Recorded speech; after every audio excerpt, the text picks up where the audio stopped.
Hello friends, આજે હું બનાવી રહી છું રીંગણનો ઓળો. તાવડી ગરમ કરવા મૂકી છે. એમાં હું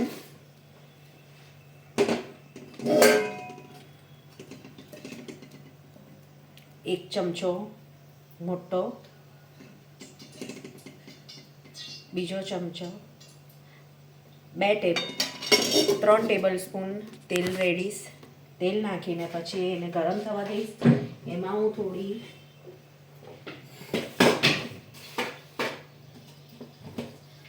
રાઈ નાખીશ. રાઈ તતળે એટલે એમાં હિંગ, રાઈ હું અડધી ટેબલ સ્પૂન રાઈ,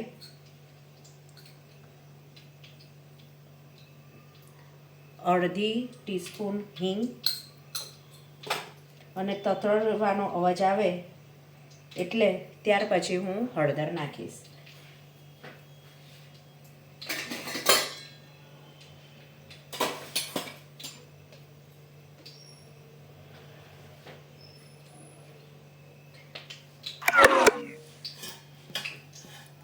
મેં સ્પ્રિંગ ઓનિયન 250 ગ્રામ સ્પ્રિંગ ઓનિયન લીધા છે અને એમાં 50 ગ્રામ લીલું લસણ કટ કરીને મિક્સ કરીને ધોઈને તૈયાર રાખ્યું છે.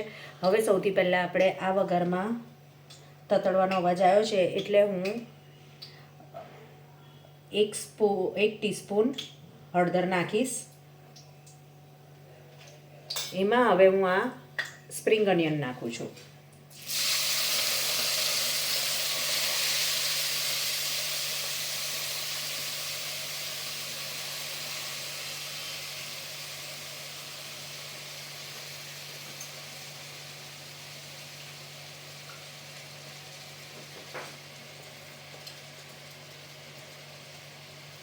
સ્પ્રિંગ ઓનિયન સકળાઈ જાય પછી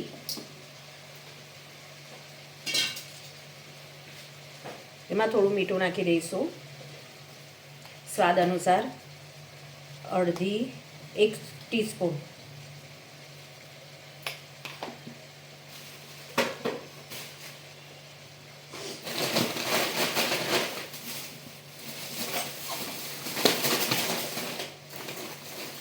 હવે હું તમને જણાવીશ આ થાય ત્યાં સુધી કે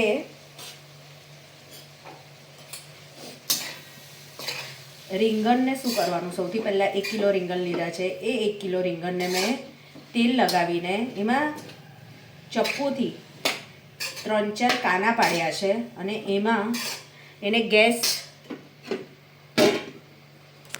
ગેસની ફ્લેમ ઉપર અહીંયા રીંગણ મૂકીને એને જ્યાં સુધી એ બ્રાઉનિશ ના થાય ત્યાં સુધી એને મેં થવા દીધું છે. બધી બાજુ પલટાઈ કરીને એને થવા દેવાનું ગેસ ઉપર, અને એ થઈ જાય બધી બાજુથી બ્રાઉન એટલે એને થાળીમાં મૂકી દેવાનું. એમાંથી પાણી છૂટશે, એ પાણી છૂટવા દેવાનું, પણ થાળીમાં મૂકી દેવાનું, ઠંડુ પડવા દેવાનું. ઠંડુ પડશે એટલે એની પોપડી ઉખાડી દેવાની બ્લેક કલરની.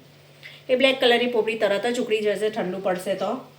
પછી આપણે કરવું પડશે, પછી 3 નંગ ટામેટા લીધા છે મીડિયમ સાઇઝના, અને 3 નંગ ડુંગળી લીધી છે. એ ડુંગળી 3 નંગ મીડિયમ સાઇઝની લીધી છે.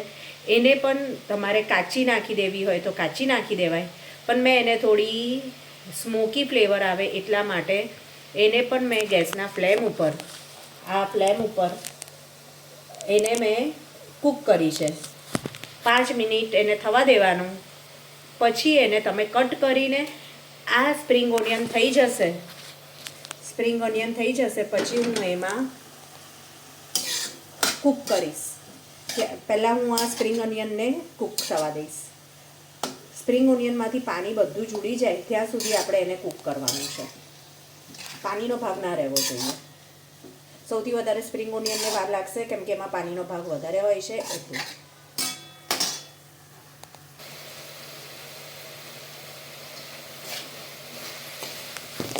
સ્પ્રિંગ ઓનિયનનું પાણી થઈ ગયું છે, બળી ગયું છે. હવે હું આમાં 3 ઓનિયન નાખીશ, જે મેં કટ કરીને રાખ્યા છે.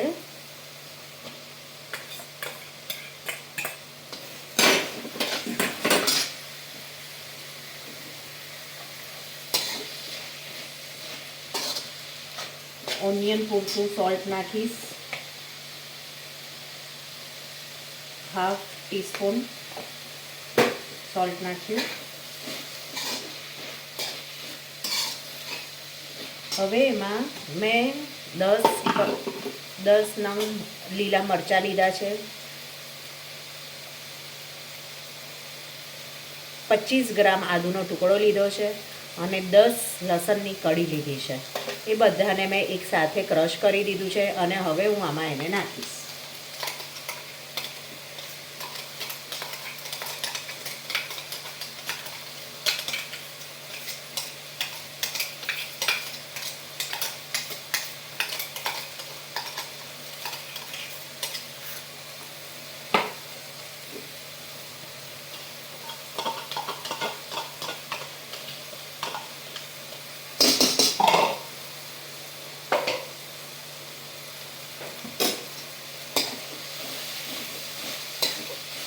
આમાં પણ પાણીનો ભાગ બળી ગયો છે, એટલે હવે હું ટામેટાં જે ગ્રીલ કરીને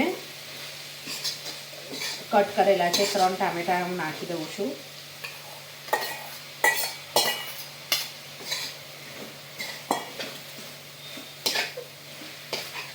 એના જેટલું હું 1 ટીસ્પૂન મીઠું નાખીશ.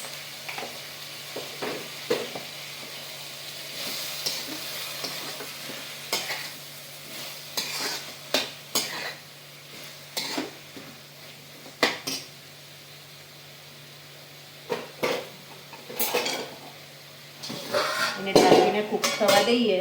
જેમ બને એમ આપણે શાકને ઢાંકીને કૂક થવા દઈએ તો એ પૌષ્ટિક વધારે થાય છે, એના મિનરલ્સ જળવાઈ રહે છે, ઉડી જતા નથી.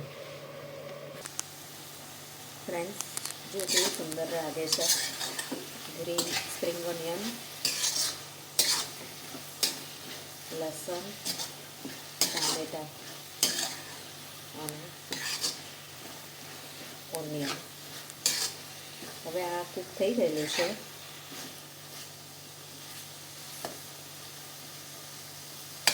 દબાવવાથી દબાઈ જાય છે, ચડી ગયું છે.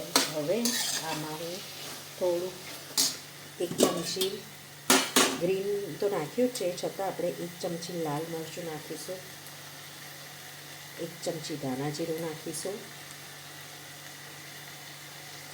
અને પછી આમાં હું સ્વાદ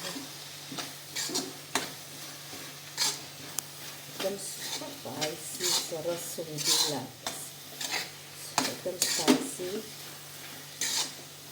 સરસ. હવે હું આમાં રીંગણને મેં ગ્રીલ કરીને છાલ કાઢીને તૈયાર રાખ્યા છે અને એનો ક્રશ કરેલો છે. એને તમારે હાથથી કરવા હોય તો હાથથી ક્રશ કરો અથવા મેશરથી ક્રશ કરવું હોય તો મેશરથી કરો. હવે હું આમાં નાખી દઈશ. 1 કિલો રીંગણ છે, એમાં હવે હું 1 સ્પૂન મીઠું નાખીશ અને આ 1/2 સ્પૂન. હવે હું એને હલાવી દઈશ.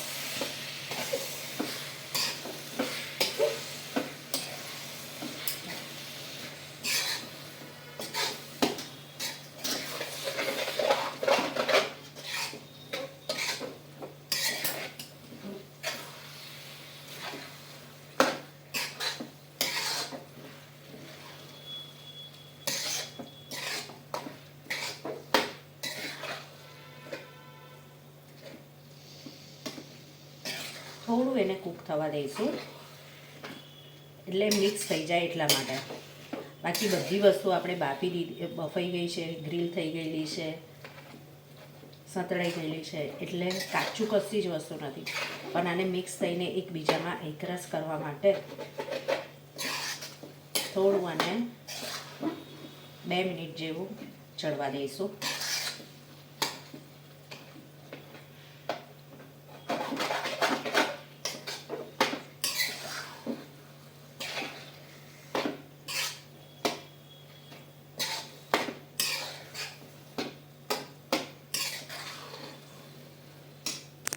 કેવું સરસ દેખાવમાં લાગી રહ્યું છે.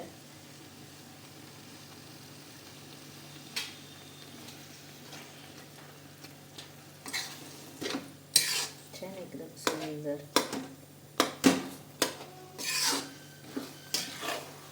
થોડું હવે એને હું ડીશ મૂકીને થોડું શીખવા દઈશ 2 મિનિટ. ફ્રેન્ડ્સ, ગરમા ગરમ રીંગણનો ઓળો રેડી છે. એને આપણે ટેસ્ટ કરી જોઈએ.